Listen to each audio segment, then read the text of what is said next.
Welcome to the Power of Healing Your Energy show. I'm Christine. I'm a spiritual medium, intuitive energy coach, old soul healer, and soul purpose mentor. This is a live show and podcast all about unconditional love, your light, your intuition, and your soul's purpose. Season 3, episode 165 welcomes Molly Mandelberg. She is the founder of Wild Hearts Rise Up, creator of Magnetic Influencer Collective, and the writer and illustrator of the Wild Hearts Rise Up Oracle deck. Plus, she's also the host of both Tactical Magic podcast and Reveal the Game of Life podcast.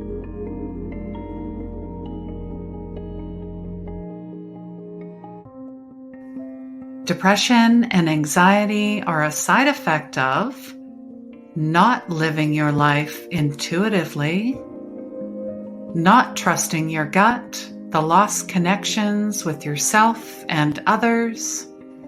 And I truly believe healing is the end of conflict within yourself, and that healing begins where the ego ends. Replays can be found on my Facebook and YouTube pages. Please like, please subscribe, please share, please follow, and please rate and review wherever you listen to your favorite podcasts.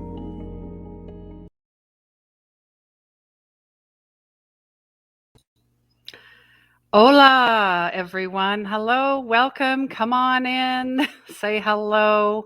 And yes, it is December 1st, 2021. Can you believe it? I know I can't.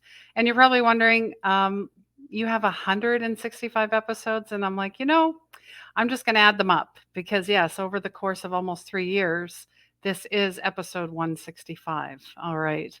So we have, of course, a lovely guest coming in.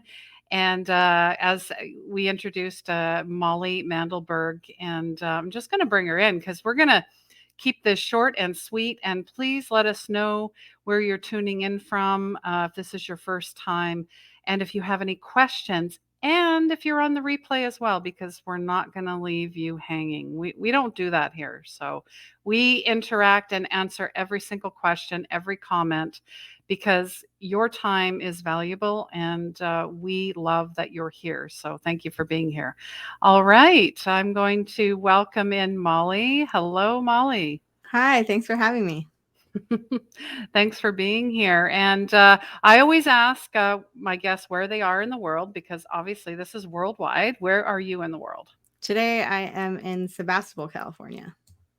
Very nice. Very nice. And surprise, guys, I didn't tell anybody, but maybe, you might tune in next week as well. But I'm in Lima, Peru. So somewhere I've always wanted to be. And here I am. Anyways. Let's just get right into it. Being versus doing. And even before we came on live, we were talking about that. And you said you've been hearing a lot of that in the show. Why do you think we're now making this connection between the two? Yeah, I think that for a lot of reasons. I think energetically, the world is getting to what feels like a breaking point for many of us. And partly that overwhelm or that burnout or that stress is due to kind of our societal addiction to the hustle and grind.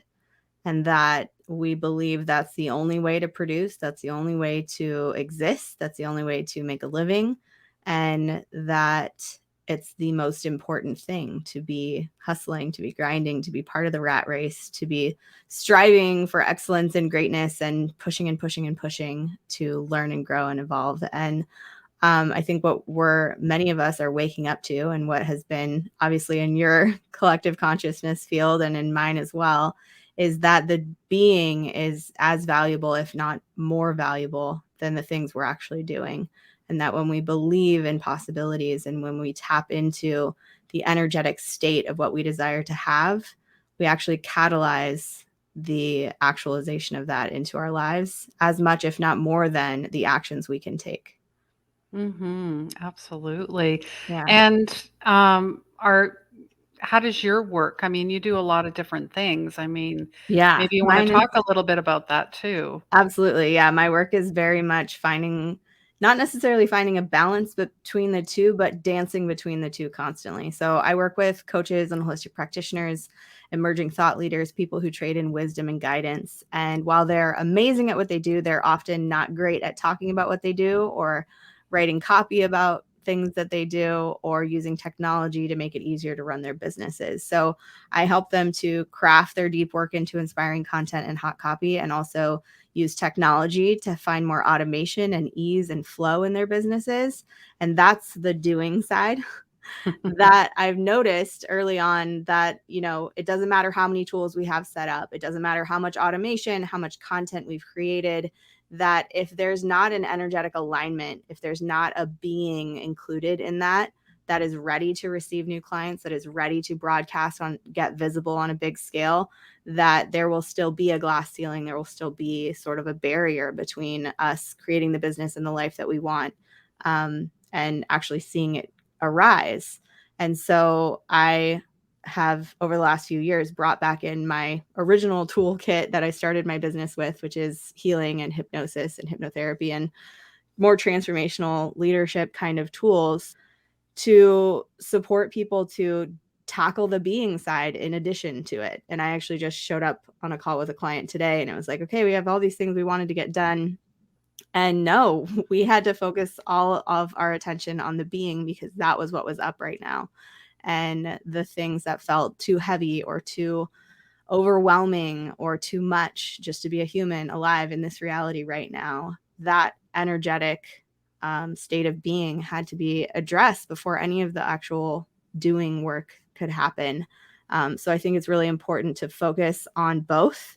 And I think it's really easy in this reality to think that as long as I'm doing the right things, taking the right steps, then that will be enough. And while that is great and taking action is absolutely awesome, and I am a creator of magnitude myself, I love making things, it's also so important to tap into who it is we can be, the state of being that is required to become who we want to be the person who has the life or has the income or has the relationship or has the physical health and well-being that we desire to have. Mm-hmm. And I love that. And you also talk about merging business with spirituality, where there seemed to be, well, I see it as duality when it went, because a lot of people will separate it, but I think we're now seeing that we actually should have been having both at the same time. I mean, for the people who are running a spiritually guided business, I think it's really important to bring both together. Yeah. Mm-hmm. Or just even bring that spiritual awareness. I think of Brené Brown, actually, when I think, or Simon Sinek. Those two seem to have a real grasp of spirituality in business, like love in business. Business doesn't have to be so dark and so cutthroat and so cold. Especially in the world that we're evolving into. I think it doesn't work as well when it's like that. Absolutely. Yeah. And how has 2020 been for you? And then how do you see 2021, and what do you see in 2022? I guess those are three questions. Yeah. Hopefully that's not too many. I mean, 2020, I think, was partly where we started recognizing that this society, this culture that we live in, has a huge addiction to doing.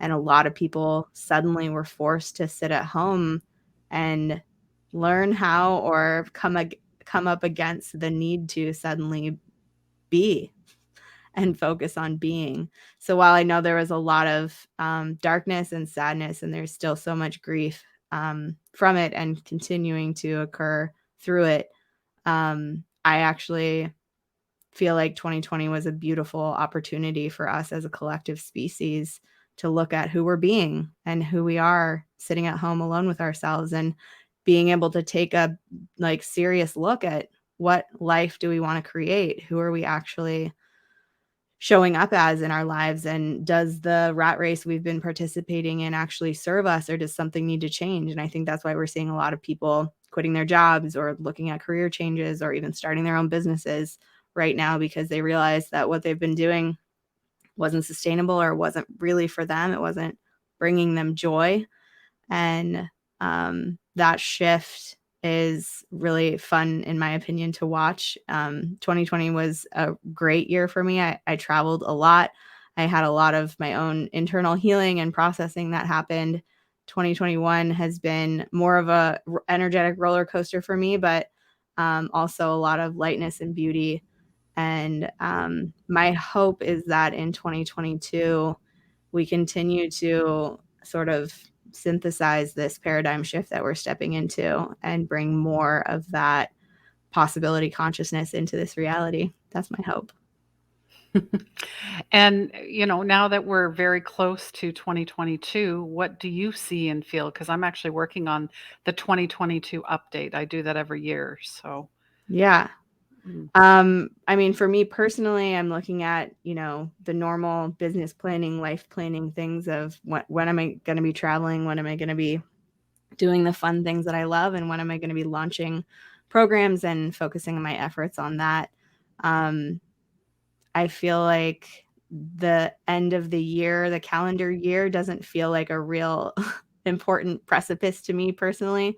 But I do enjoy the cycle of, what are we nurturing in the winter season? How are we taking care of ourselves and hibernating in such a way that when it's time to express again or to come out and create or show up in the world or congregate with our communities and stuff, that we're in a good place to do that. Yeah, I think that's really important.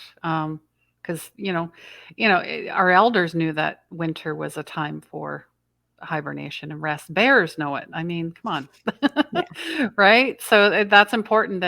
And then, talking about the holidays, I was just talking about this, that, and I've seen quite a few posts about really pulling your energy back, saying no to things that you would say yes to, not feeling obligated anymore, like really, and cutting ties with people, places, and things that just don't matter anymore.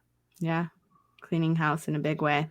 Yes, absolutely. So, yeah, that's those are all important. And let me know, if you want to send me a message or comment below if you're on the replay, how you're, going to approach Christmas this year, and how do you feel about the winter season? How did you feel about 2021 and 2022? How are you feeling? I mean, I do a dream vision map every year too, and it's more about the intention. It's about the feeling, and you place that one feeling, and it's not a goal, it's a feeling. And then you kind of branch out from there. Because I think we get too focused on, well, I want to, I don't know, make $1 million. So I'm just going to put $1 million in the middle, and that's all I'm going to focus on. And if I don't get it, and I'm sure you have clients that might get attached to that as well. So did you want to speak about that? I was also, this is funny because I was just having 2 different episodes on my Reveal the Game of Life podcast. We were talking about this when we were talking about the hustle and how to do life in a different way from the feminine or from the yin energy of actually being in receiving mode rather than always taking action and always pushing and always, efforting to get to where we want to go. But also, we did an episode that was about those cycles of life and how to start playing into that cycle and not always needing to be in production mode, but sometimes to be in that rest and that pause, and that we can actually go further when we allow ourselves to pause. There's a really great book about this called Rocket Fuel, which talks about, the highest performing CEOs and executives and the best athletes that have ever lived know that you do not sprint all the time, that there is a pause, and that the pause allows you to build strength and sprint again. And that those are 2 pieces of the same puzzle that have to happen in order for us to go as far as we want to go. Yeah, that's a great. Yeah, I have not read that, but I've heard about it. I think when you were talking, I thought about the cheetah as well. Yeah. The cheetah likes to rest. Yeah. And then when he's the fastest land animal, so when he goes, he goes. Yeah, totally. But also that energy you were talking about, bringing up a feeling that you want to create. My co-host Chris was talking about the visionary millionaire and how that had to adjust to be the wealthy visionary. Because it's like the feeling of being a millionaire isn't necessarily the thing we're trying to call in. It's the feeling of being wealthy, of having overflow, of having enough.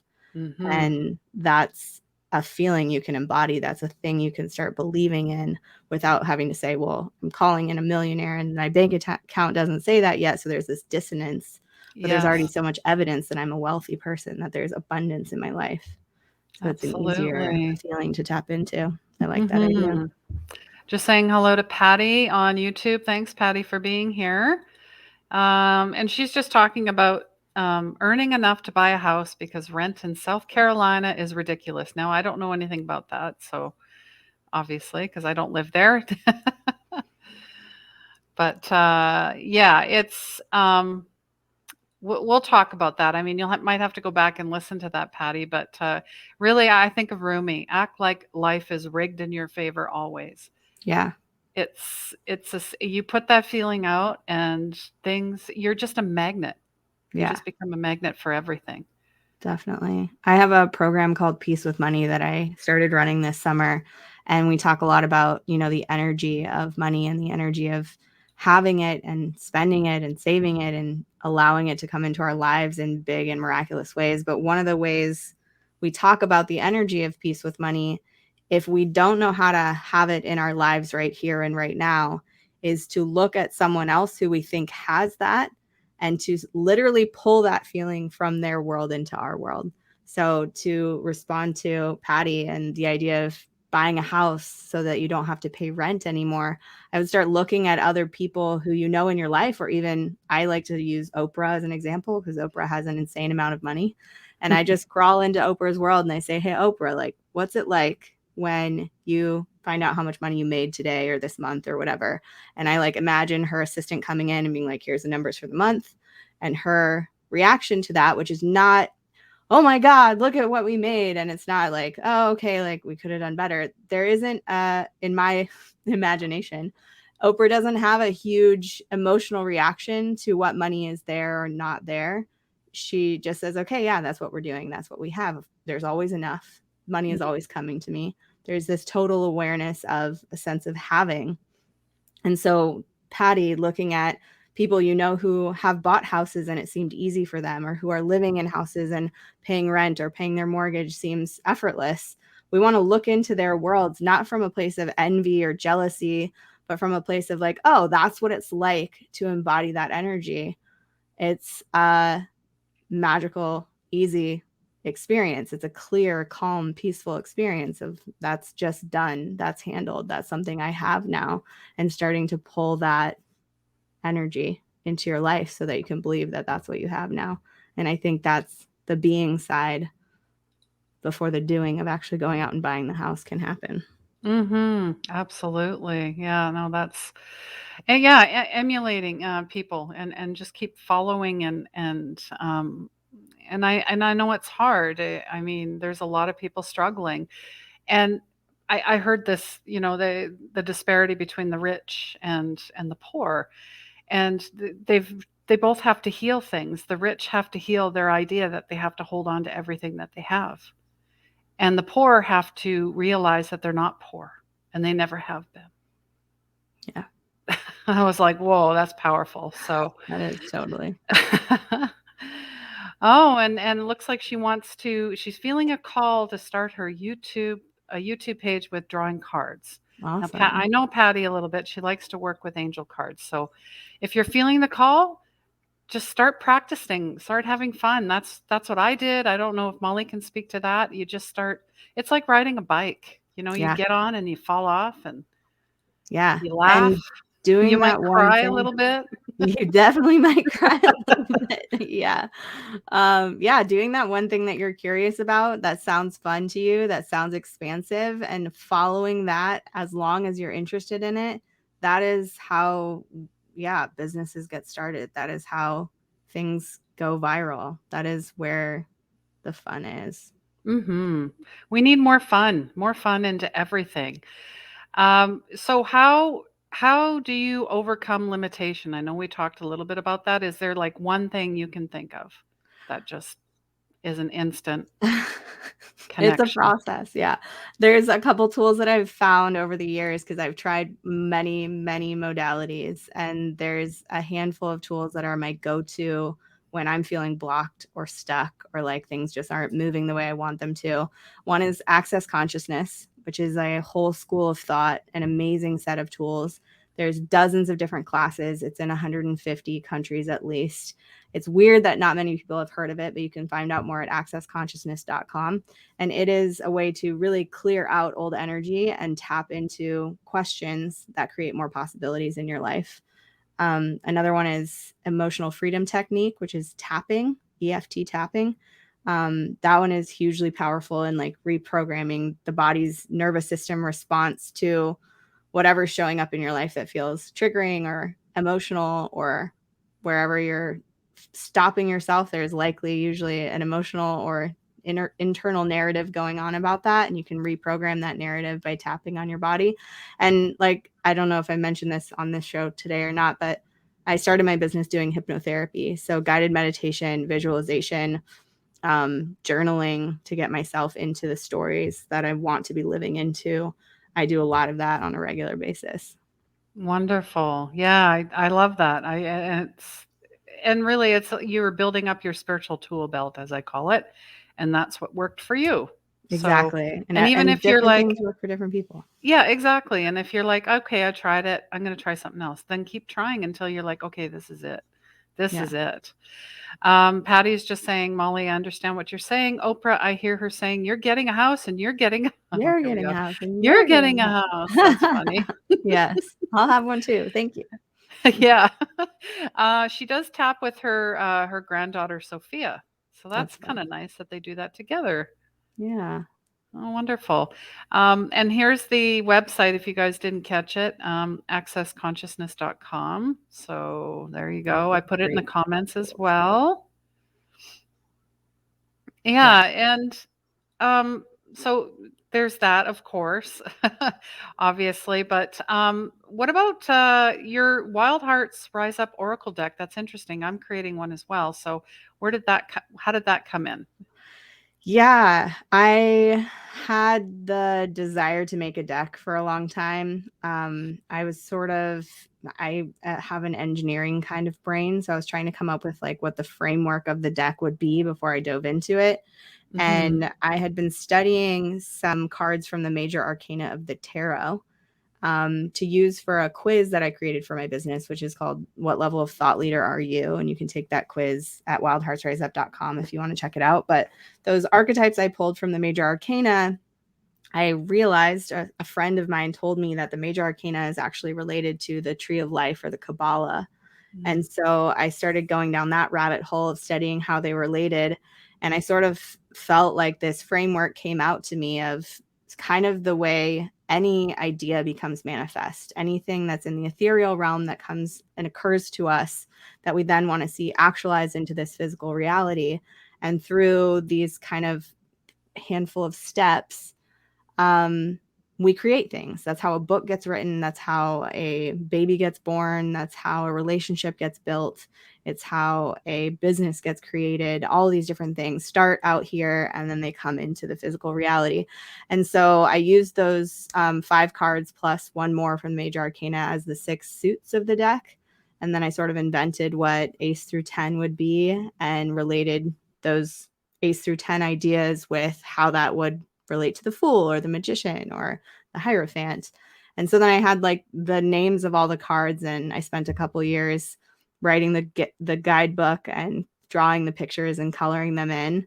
And I think it's been a little over 2 years since I launched the deck on Indiegogo. And yeah, it's fun because there are a number of clients and friends out there who love the deck and keep giving it away to their friends and having to buy more of them. And then one friend of mine is actually using the deck as the basis of a class that he's teaching. He pulls a card every class and teaches about it.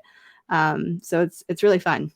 It was just a passion project that had to come out of me, and it's ended up being a really beautiful way I get to spread my magic, and a way that other people get to connect to their magic too. Yeah, I love that. Yeah, it's a teaching tool, right? Too. So, Definitely.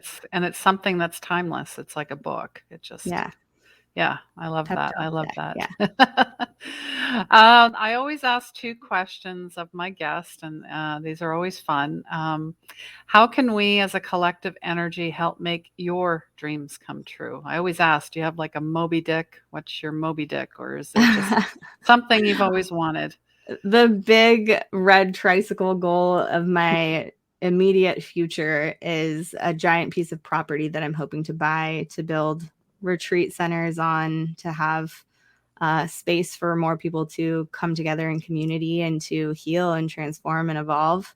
And I mean, the way to support that vision coming to life is, yeah, to share videos like this, to check out if anyone out there is a coach or a holistic practitioner or a healer and you want to grow your business and get support doing that. I would love to support you. I have so many offerings that you could check out.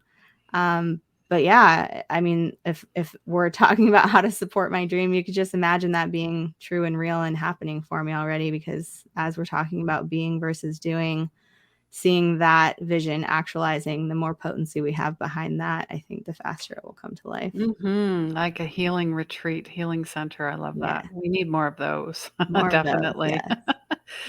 And what does magic mean to you? I know you filled it out on the form there at the very, when we talked months ago, but maybe Yeah. it's changed, maybe it's the same. I can't even remember what I said on that form, but magic to me is the energetic field connecting all of us. It is the undercurrent of energy that we can participate in, that we can wield and not necessarily control, but maneuver.